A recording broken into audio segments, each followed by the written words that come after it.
Charles had never been much of a talker, but when Tina told him she was leaving, he couldn't find a single word. Not because he didn't care, he did, more than he ever showed, but because the way she said it felt like a slap dipped in pity. "You're a good guy, Charles, but I need more. I want someone who feels the music, not just manages it." She said it like being a band manager meant he was deaf to soul, like booking shows, hustling gigs, and handling egos wasn't enough. And then came the worst part, the kicker. "I'm seeing Caleb now. He's the lead guitarist for Hollow Voltage. He just gets me." She didn't even flinch when she said it, just stood there in his apartment wearing the hoodie he gave her, while her new boyfriend played someone else's song on a stage Charles had booked. That night, Charles didn't cry. He didn't yell. He didn't smash anything. He just sat at his desk and stared at his laptop screen, rereading the band's tour schedule he'd worked so hard to line up. Hollow Voltage, Caleb and his moody stubble, the band Tina once dismissed as too loud, too teenage. Now suddenly, they were her gods. The next day, he walked into their rehearsal space like nothing had happened. Professional. Calm. He shook Caleb's hand without squeezing it too hard, made small talk with Robert, the bassist, who always seemed caught between being in a band and managing a vape shop. Edna, their drummer, nodded at him with her usual half-smirk, the only one who seemed to know something was off. "You good?" she asked as she adjusted her cymbals. "Perfect," Charles said, but something shifted in him. Not anger exactly, more like a cold clarity. He'd built these guys, promoted them before they had fans, took their crappy demo and made people care. And now he was the outsider? Just the guy behind the curtain? 2 weeks passed. The shows went on. Tina started showing up backstage, clinging to Caleb like a groupie with a point to prove. She'd glance at Charles sometimes, like she was checking to see if he still hurt. He didn't give her the satisfaction. Then came the night they screwed up. They were booked at the Velvet Room, a 200-cap venue with major label scouts in the audience. It was the biggest show of the tour, and Caleb? He didn't show. No call, no message, nothing. The rest of the band panicked. Robert paced, muttering something about Caleb being an artist and probably having a moment. Edna just looked at Charles. "You know anyone who can play his parts?" she asked, eyebrows raised. Charles didn't answer. He just picked up the guitar from the corner, the one Caleb always left leaning carelessly on its stand like it was too lucky to need. "Tuning. What the hell are you doing?" Robert asked, finishing the show. He stepped out onto that stage like he'd been doing it for years. No nerves, no second thoughts. Just him, the crowd, and a fire that had been waiting too long to burn. When he strummed the first chord, the place fell silent. Then, boom. The room lit up like someone had dropped gasoline on dry wood. He didn't just play the songs, he made them his.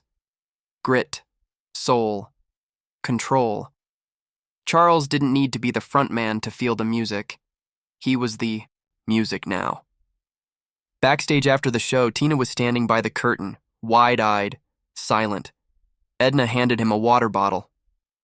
"We should have put you on lead a long time ago." Robert nodded, still processing. You play like that, and we didn't know?" Charles just shrugged. "Didn't think I needed to." The crowd chanted for an encore that night, not for Hollow Voltage, for Charles. And that's when he knew. He wasn't just the guy behind the scenes anymore. He was the story now. Caleb had left a gap, and Charles didn't just fill it. He raised the damn roof. He didn't even have to fire Caleb. The band did it for him the next morning. "Congrats," Edna said, watching Charles sip coffee like he hadn't just flipped, his life upside down. "You're the lead now." He smiled. "Yeah. Funny what happens when people think you're just the manager." Tina texted that night. No apology. Just, "You looked good up there. We should talk." He didn't reply. The buzz from that night didn't fade. Within hours, clips of Charles on stage flooded social media. Fans labeled him the Silent Storm. Memes, edits, reaction videos. It was wild. Hollow Voltage's follower. Count jumped overnight, but it wasn't about them anymore. It was about him.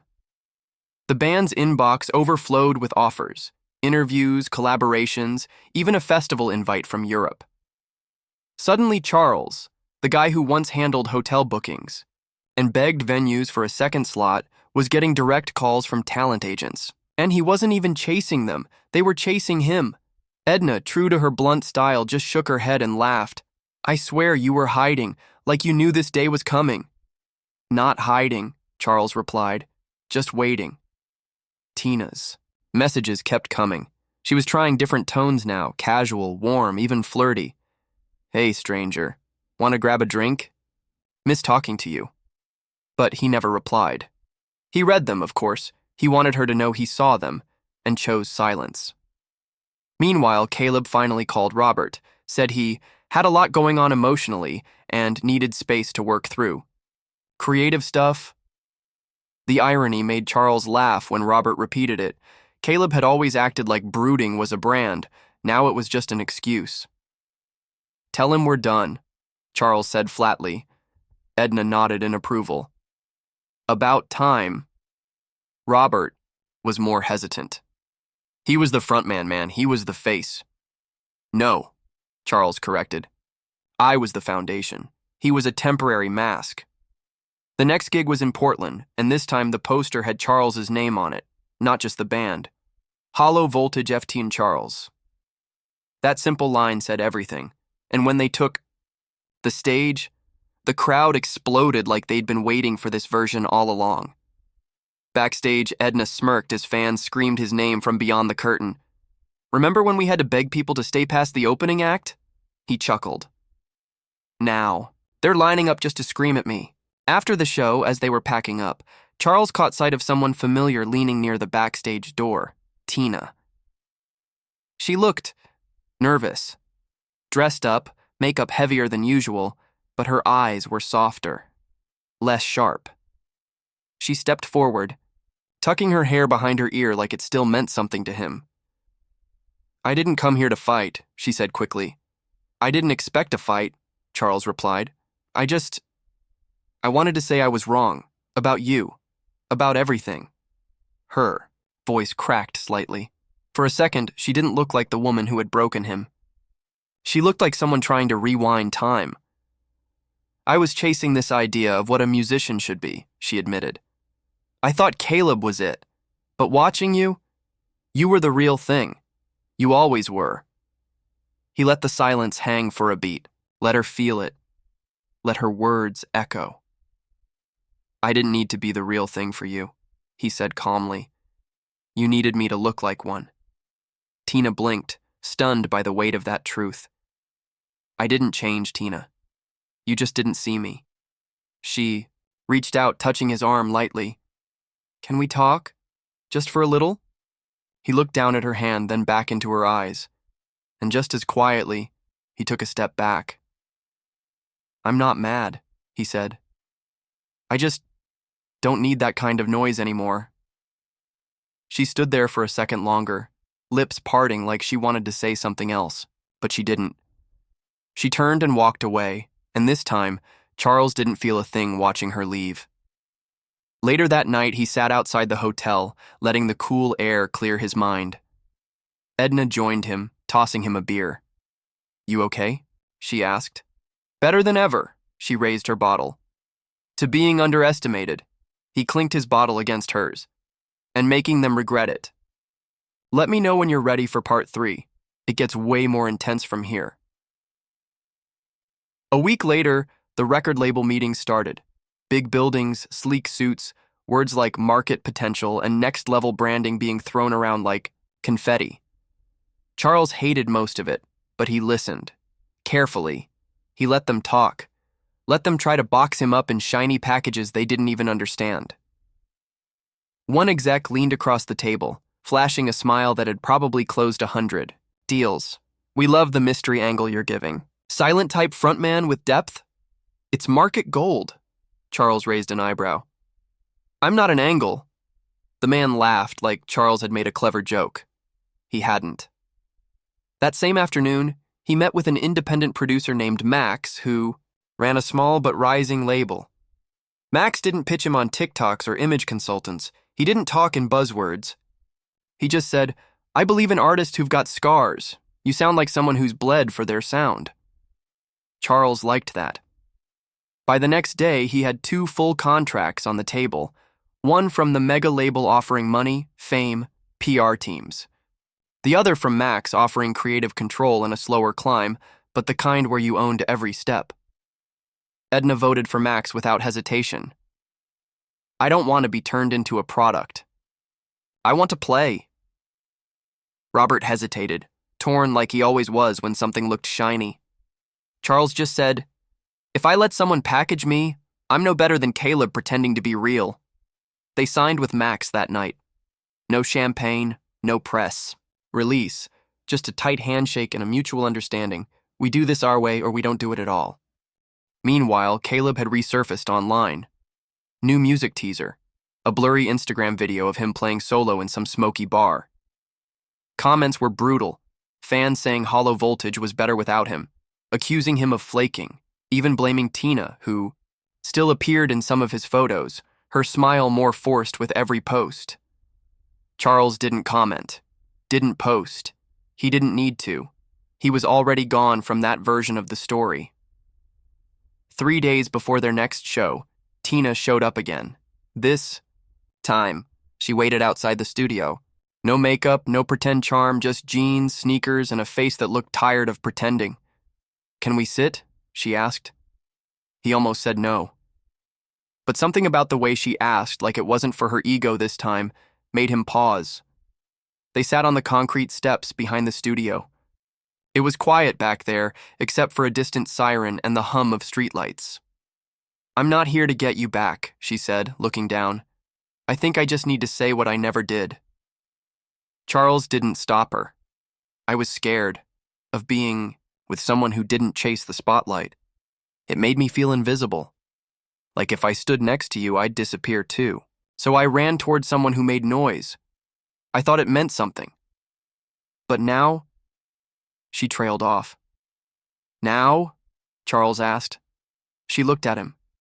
Really looked. "Now I realize silence isn't weakness. It's power. You didn't need to scream, to be heard. I just didn't know how to listen." He sat with that for a moment, then nodded.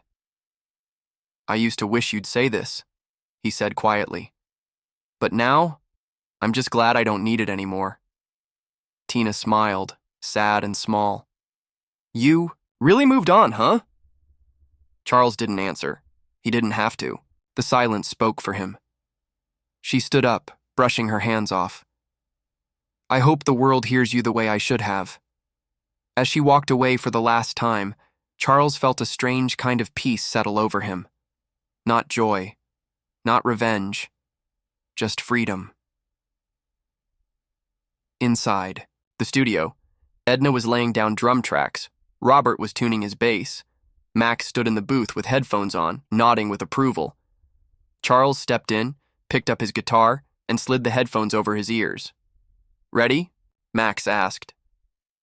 Charles cracked a smile. "Let's make something they can't ignore."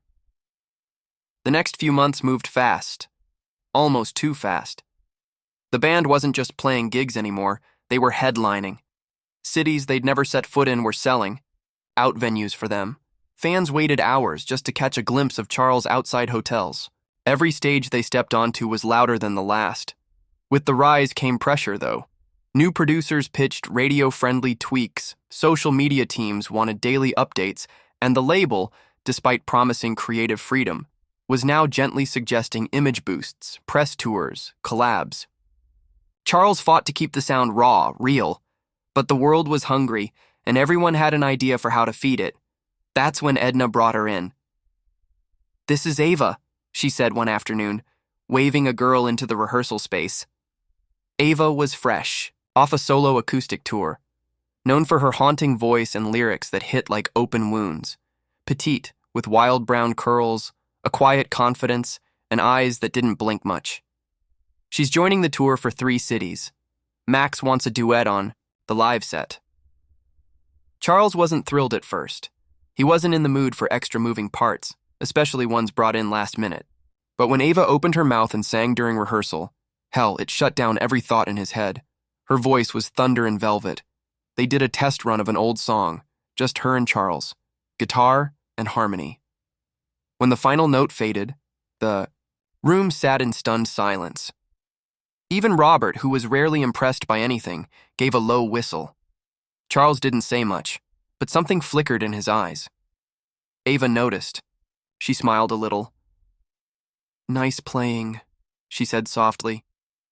"You too," he replied, and that was it.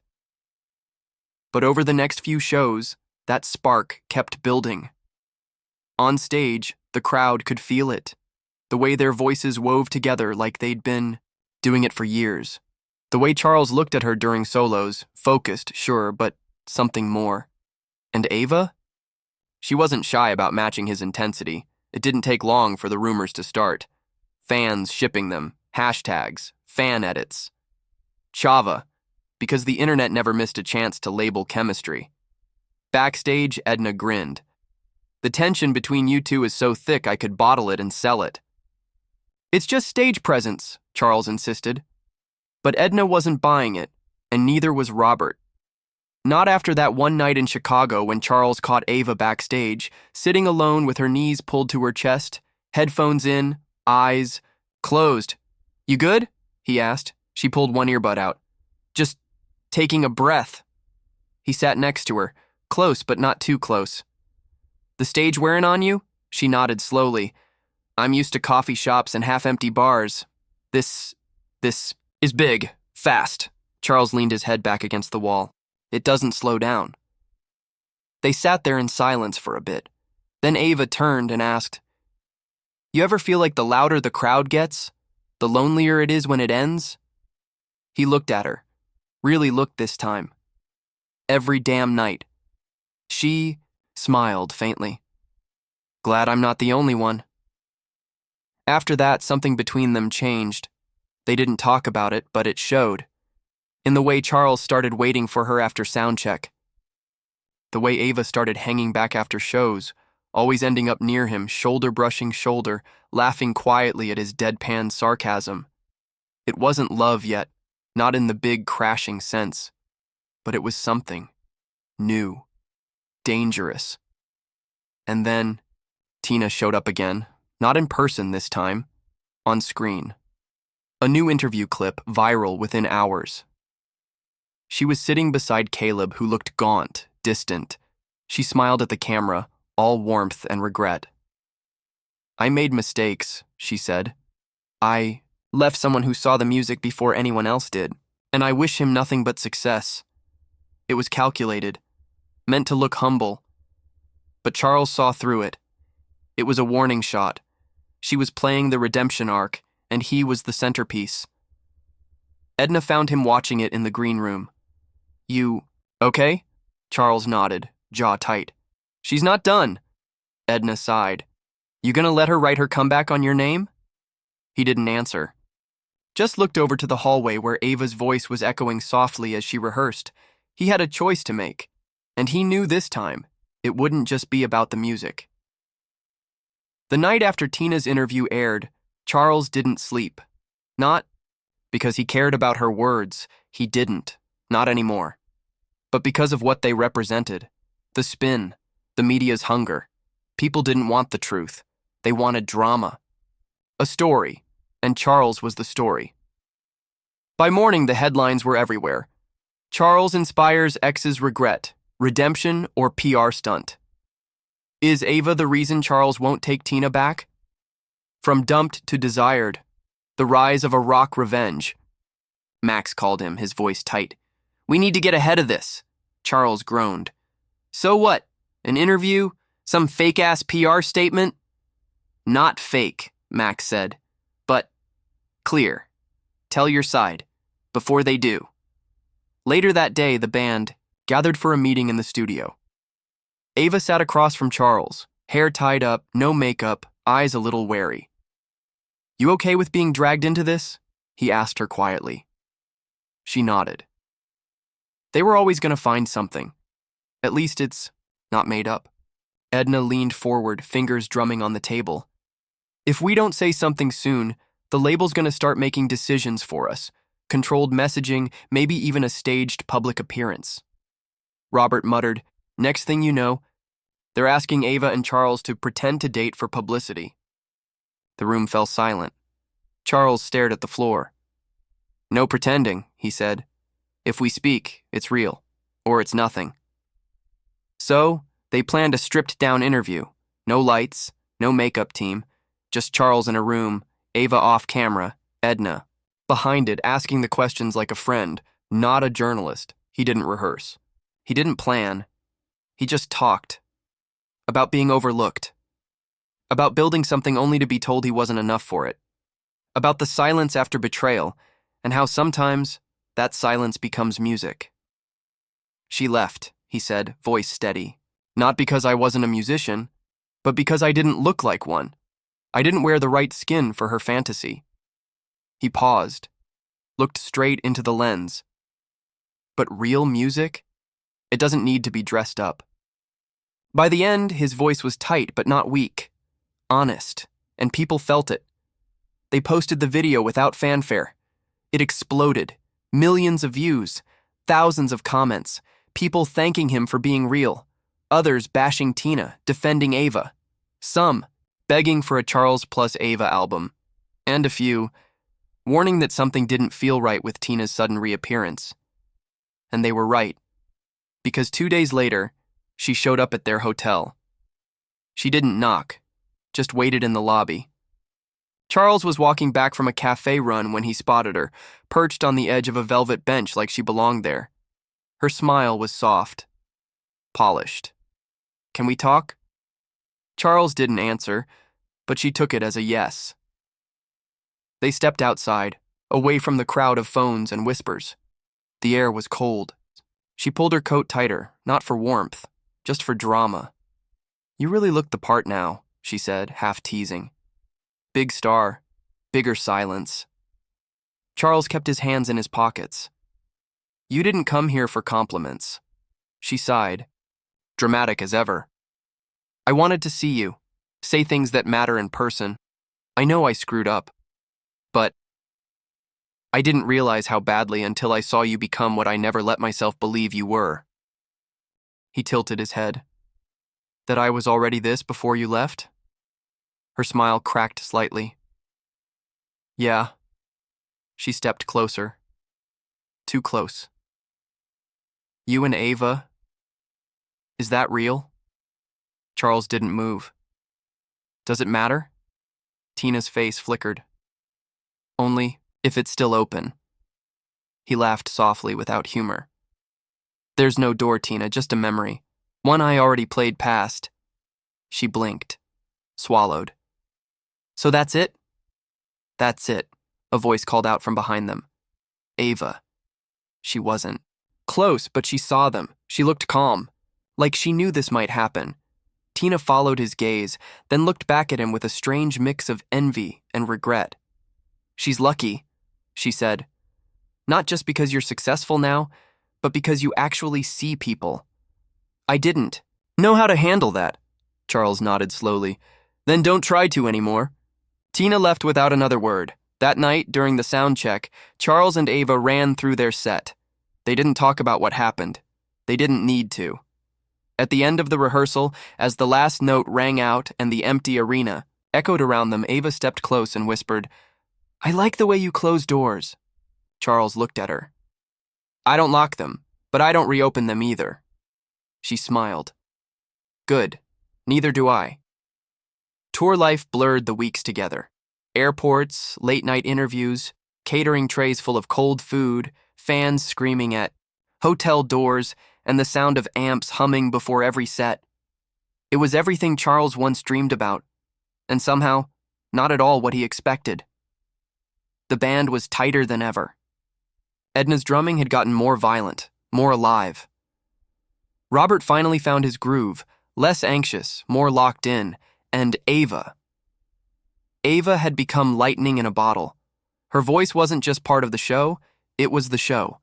Every time they performed their new track, Ashes in Bloom, a duet Charles wrote in a sleepless haze beside her hotel door, the room would go dead silent.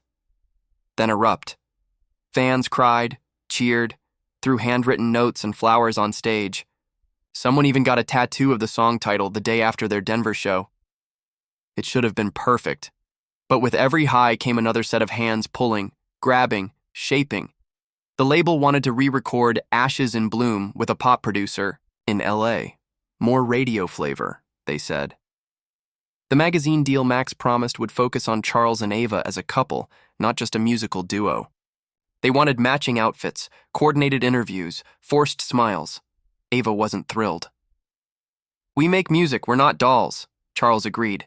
But pressure was pressure, and Max, for all his loyalty, was still trying to ride the wave while it was hot. That's when the first real fight happened. They were in Chicago again, same city where it had all begun to shift.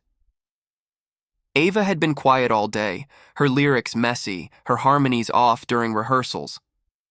After the show, Charles pulled her aside in the dressing room. "You okay?" Ava shook her head. "I'm not doing that staged photo shoot next week," he sighed. "We already said yes." "You said yes," she snapped. "You didn't ask me," he blinked. "I thought we were aligned." "Well, we're not," she shot back. "I didn't sign up to be your image. I signed up to sing." The room went tense. Edna and Robert quietly left. Charles set down his guitar. "I never asked you to be anything but yourself." She crossed her arms. "Then why does it feel like I'm being dressed up as your love interest in every goddamn article?" Charles didn't have a clean answer, because he hadn't stopped it, because deep down he did like the way the world saw them, two souls rising together. Maybe he liked it too much. Ava sighed, softening just slightly. "I care about you, I really do, but if this starts feeling fake, I'm out." Charles nodded slowly. "Then we stop the noise. We take control back." She looked at him for a long time, as if checking whether she could believe him. "Promise? Promise." The next day, they canceled the shoot, pulled the duet remix, issued a joint post. "The music comes first, always. We're not here to play roles. We're here to play songs." It shook the label, pissed off their PR team. But the fans? They went wild. Hashtags flooded timelines. "Let them be real. Watch Ashes not plastic." Even Max called to say, "I'm not mad, just damn proud." But fame has a funny way of not taking no for an answer. A few nights later, as Charles came off stage still sweating from their fifth encore, a man in a crisp suit was waiting for him backstage. "I'm Victor Ross," he said, extending a hand. "I represent a global licensing firm. You've heard of us." Charles didn't shake it. "What do you want?" "Ownership," Victor said without blinking. "We buy full catalogs, advance in the millions. We turn artists into legacies. Your songs are worth gold now. But if you wait, they'll plateau." Charles narrowed his eyes. "You want to own our music?" "I want to preserve it," Victor smiled, "and pay you handsomely for the right to do so." It was the first time Charles truly felt the weight of what he'd created. Not just a band, not just a comeback, but something that others now wanted to own, sell, control. Later that night, he told Ava and Edna about the offer. Robert was already leaning toward it. "It's a way out, man. We cash in now, set ourselves up forever." Ava's response was colder. "If you sell the songs," she said, voice sharp, "you sell us. You sell what we bled for." Charles didn't respond right away. He just looked down at his calloused fingers, remembered the chords, the silence, the fire that started this whole thing. Fame wanted to burn it all down for a check. He had to decide. Charles stood on the hotel balcony that night, a half-drunk coffee in his hand and the weight of $1 million decision pressing on his chest. The city lights blurred under a light drizzle, and the hum of distant traffic filled the silence. Below, a few scattered fans were still camped outside, rain jackets pulled tight, holding up signs that read, "Never let the industry win," and "Charles plus Ava, forever." He hated that one. Not because of Ava, but because of how people acted like they owned their bond. Like they could shape it, predict it, post about it until it cracked under the pressure of everyone else's expectations. His phone buzzed. Another text from Victor Ross. "Let's lock this in before it gets stale. Trust me, someone else will buy it. Might as well be us." Charles stared at the message for a long time, then powered the phone off and tossed it on the bed behind him. Next morning, things weren't better. Max looked stressed. "I love you guys, but we're in a momentum window. This is the game. They don't ask you to sell forever. They ask while you're hot," Edna chimed in, calm but direct. "So what? We sell our story so some brand can use ashes in bloom in a soda commercial?" Max rubbed his eyes. "You think Beyoncé didn't license her songs? Radiohead? It's not about selling out, it's about surviving long enough to keep creating." Robert agreed, of course. He always leaned toward comfort when things got loud. "We could split it 4 ways and be set. Forever." But Ava said nothing. Not a single word. She just looked at Charles, waiting. So he made the decision. They held a meeting with Victor Ross that evening. Private suite, high-rise view, leather chairs, wine offered, declined. Victor smiled like a man who knew he was about to win. But Charles didn't sit. "I appreciate the offer," he said, voice firm. "But we're not selling." Victor raised an eyebrow. "You sure? Because I've seen artists say no and come back crawling later. Fame doesn't wait, Charles." Charles nodded. "Then let it walk." Victor leaned back, smiling like he'd already seen this play out before. "All right. Just don't come knocking when it dries up." "I won't," Charles said, "because I'm not here to sell what I bled for." They walked out. Together. No handshake. No regrets. But what Charles didn't know was Victor wasn't just walking away. He was already making calls. To Caleb. To Tina. To other hands that would be more than happy to chip away at the empire Charles had built from ashes. 3 days later, a viral clip hit social media. Tina. Again. This time, sitting in a recording booth. A soft, haunting melody. Playing in the background, one unmistakably similar to Ashes in Bloom. The caption, "Coming soon." A new version of the story. The one you never heard. The internet exploded. People speculated. Accused her of stealing. Others swore Caleb must have leaked something. Rumors swirled that Victor had backed her, that she was going to drop a response. Album Ava was livid. "She's using our song, twisting it into her own version of heartbreak." Charles stared at the clip for a long time before saying anything. "They don't want the truth. They want whatever hurts more." Edna cursed. "We should have known she'd crawl back in somehow," Max called in full panic mode. "We have to respond. Publicly. File a cease and desist. Leak something. Fight back." But Charles didn't want to fight the way they wanted him to. He didn't want legal teams, statements, or dirty wars. That wasn't his style. "You want to end this?" Ava asked him that night, standing by his hotel window as the news buzzed from the TV. "No," Charles said quietly. "I want to bury it with something so real they forget she ever existed." Ava turned toward him, eyes burning. "Then let's write. Something darker, deeper. Ours. No label input, no producer polish." Charles looked at her, something new building behind his tired eyes. "Let's give them a song they'll be too scared to steal." That night they stayed up until dawn, writing, bleeding into lyrics. Chords struck in frustration, harmonies broken and rebuilt. Edna added drums that hit like punches. Robert laid down bass lines that groaned like old wounds. The result was a track so raw, so real, that even Max teared up when they played it. They named it No Ghosts Left, and they weren't ready for how deep it would cut. The release of No Ghosts Left was never meant to be a moment. It was meant to be a reckoning. There was no teaser, No pre-save campaign, no polished artwork with bold fonts and countdowns. Just a black screen posted to every band account with a single line. In white text, for the ones who were left behind and the ones who dared to leave. The track dropped at midnight, and by 12:17 a.m. the internet had already broken. The song was nothing like the others. It wasn't romantic. It wasn't pretty. It was jagged, ugly in the most human way. Charles opened with a voice full of gravel. Singing not to be loved, but to be understood, Ava's verse was softer but darker. Her line, "I kissed your memory just to feel something sharp again," spread like fire on social media. The chorus hit like a confession soaked in gasoline. "You don't haunt me anymore. I've got scars with names I don't say out loud. You knocked," I answered. "You left, I buried, and now there's no ghosts left to chase me down." Tina's knockoff clip died instantly.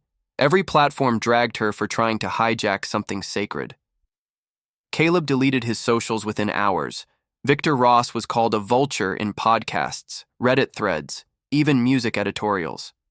Artists started, sharing "No Ghosts Left" like it was a warning shot. But Charles? He didn't say a word. The track spoke for him, and it didn't whisper. It screamed. Within 48 hours, the song topped charts. Not just alt-rock, not just indie, everything. It hit #1 on global streaming platforms. They played it in clubs, in cafes, in war memorial tribute videos. It was pain-made music, and everyone recognized it because everyone had felt it. The band got offers to tour internationally. Late-night shows called. Radio stations begged them to talk, but Charles stayed quiet until the festival. It was the biggest one yet. Skyrise. 80,000 people packed into a mountain valley, the kind of crowd that made the earth vibrate under your feet. Charles stood backstage, guitar slung over his shoulder, ear monitors in. Ava stood beside him, head tilted back, eyes closed, breathing in the moment. Edna cracked her knuckles. Robert looked sick with nerves. "You ready?" Ava asked him. He looked out at the sea of lights, people chanting his name.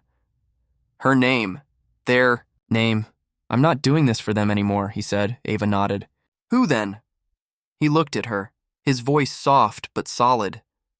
"For the kid I used to be, the one no one believed in." They took the stage to a roar that nearly shook the sky. Cameras flashed. Fans screamed lyrics before the music even started. They opened with Ashes in Bloom, but it was No Ghosts Left that brought the crowd to its knees. Midway through the song, Charles stepped away from the mic and just listened. He heard 80,000 voices singing his pain back to him, and for the first time since Tina walked out of his life and into someone else's spotlight, he felt absolutely weightless. Free. After the set, back in the tent behind the stage, Ava grabbed a towel and threw it at him. "You looked like you were levitating." He laughed, voice raw. "Maybe I was." She sat beside him, shoulder pressed to his. "So, now what?" He didn't answer right away, just looked out at the moonlit sky, still humming from the stage vibrations. "We stopped letting people write our story for us," he said. "From now on, we choose every line." Ava smiled. "Sounds like a damn good story to me." And in that quiet space, after the chaos, the betrayal, the fame, and the fire, they weren't Charles and Ava the headlines. They were just two people who turned pain into power, and finally, the silence didn't feel heavy anymore. It felt earned.